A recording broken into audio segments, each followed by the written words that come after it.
Okay. Devon, we know you're joining us on the phone because where you were and your live location was no longer safe. Can you describe where you were and what was happening? Yeah, Julie, it seems as though things have gone from bad to worse since we've been out here since this afternoon, really. We were down near the 3rd Precinct off East Lake Street and Minnehaha Avenue, and the flash bombs continued, the tear gas continued to flow, and that's when we noticed some of the properties around the area were being looted.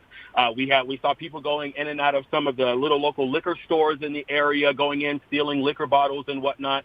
People were going into the auto zone, which you just mentioned is on fire right now as I'm talking to you guys. And we had to go a couple miles down the road down East Lake Street just to get away from the chaos because the parking lot where we were parked at the U.S. Bank, well, the protesters headed down to that direction and started breaking into the bank of the parking lot where we were parked. The U.S. Bank windows are bust out right now as a result of people taking bats to the windows in that area. So we packed up all of our gear. We were just getting ready to set up to go live just out of the just from down the way from the 3rd Precinct, and we saw all of the people heading our way, running in our direction as the fire trucks and stuff were coming in, and we saw that they were going after some of the buildings in our area and even some of the cars in the parking lot where we were parked. So we packed up everything. We headed down. We are now out. We're about 2 miles out from the actual epicenter where everything is taking place right now. The smoke from the auto zone that's on fire right now, that alone was enough to cut your breath off while you were trying to stand out there and trying to find cover, if you will, and find shelter, if you will, just because of all the explosive materials, that are in that store right now that are on fire. So we have cleared the scene down the street here. We have found a safe spot where we are setting up shop, and hopefully we can go live for you guys later in the show to kind of put into perspective what's really happening out here, just so that you guys can see exactly what people are having to deal with out here. And it doesn't seem like these crowds are dying down anytime soon. As a matter of fact, people have been coming and going all day since we've been out here earlier today at 2 o'clock when the protests moved from 38th in Chicago to the 3rd Precinct here off of East Lake Street. So a very, very unfortunate situation unfolding out here tonight. And, many people I spoke with say that, I don't think this is what George Floyd would have necessarily, envisioned or wanted when it comes to people demanding justice on his behalf. So, a lot of things happening out here. And it's very unfortunate, for some of the businesses that have been destroyed, literally destroyed as a result of everything that's unfolded out here tonight. Julie? So, Devon, as you were watching, I have 2 questions for you. The first is, were you noticing as night fell, did it seem the crowds were growing or were they getting smaller? Or maybe you couldn't tell from your perspective. And my second question is, when you saw the AutoZone, the Targets, the U.S. Bank windows being broken, was there any police presence around those areas that you saw tonight or not?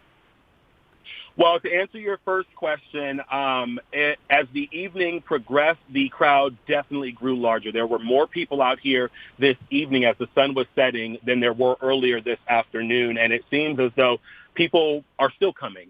While we were back out there parked in the U.S. Bank parking lot, we saw droves of people coming down the street, heading in the direction of all of the chaos, the epicenter, if you will, of the protest. So, yeah, the crowd has definitely gotten larger, and it seems like, well, it's pretty obvious, actually, that the crowds have gotten a lot more hostile, if you will, with everything that's unfolding out here right now. And what was your second question? Sorry about that. So did you notice any police presence around those businesses or in the neighborhoods? Or are they mostly centered around the 3rd Precinct building itself? It's unfortunate. Many of the officers involved out here in the 3rd Precinct are really just stuck down there trying to man the epicenter of all of this. So, no, there were no police that were around some of the businesses that were being looted or the area that we were in. But what I will say, what was kind of nice was that there were some protesters who took it upon themselves to kind of block people from looting some of these businesses and trying to break into some of the businesses.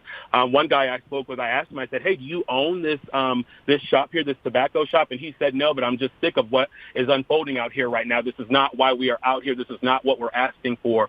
So there are people on the flip side of this who, want to protest peacefully and are taking it upon themselves to to kind of keep the peace and order, if you will, out here.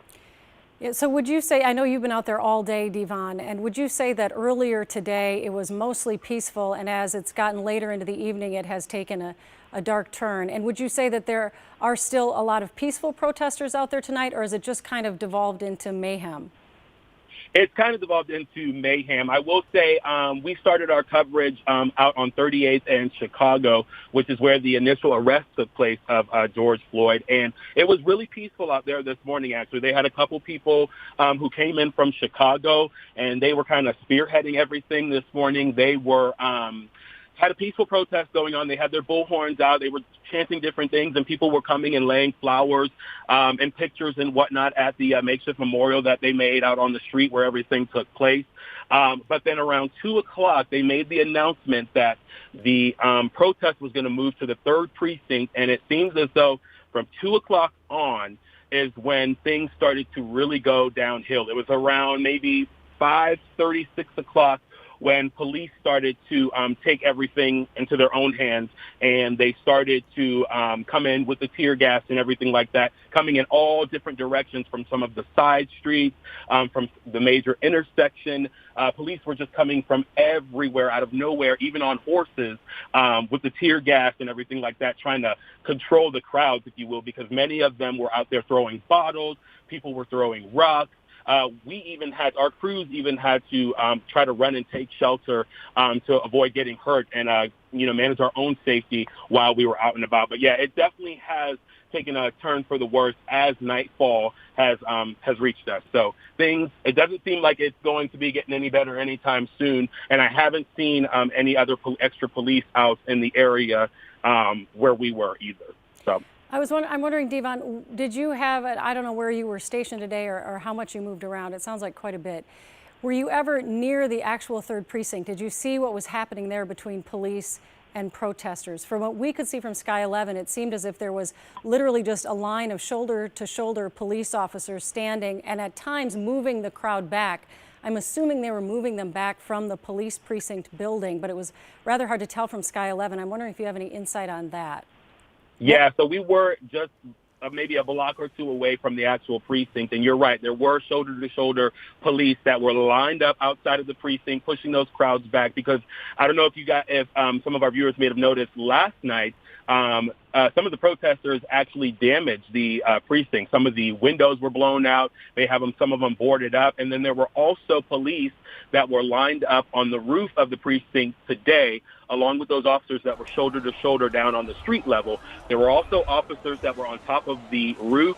They had beanbag guns that they were firing to help manage the crowds and keep people back as well. But yeah, and they still have some of those officers still staged on the roof managing the crowds from above. So lots of police presence down in that area, but not necessarily in the areas where all this looting and everything else is taking place.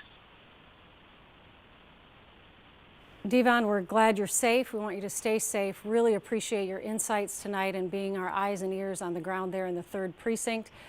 Stick close. We'll be coming back to you, I'm sure, a little bit later, but thank you so much.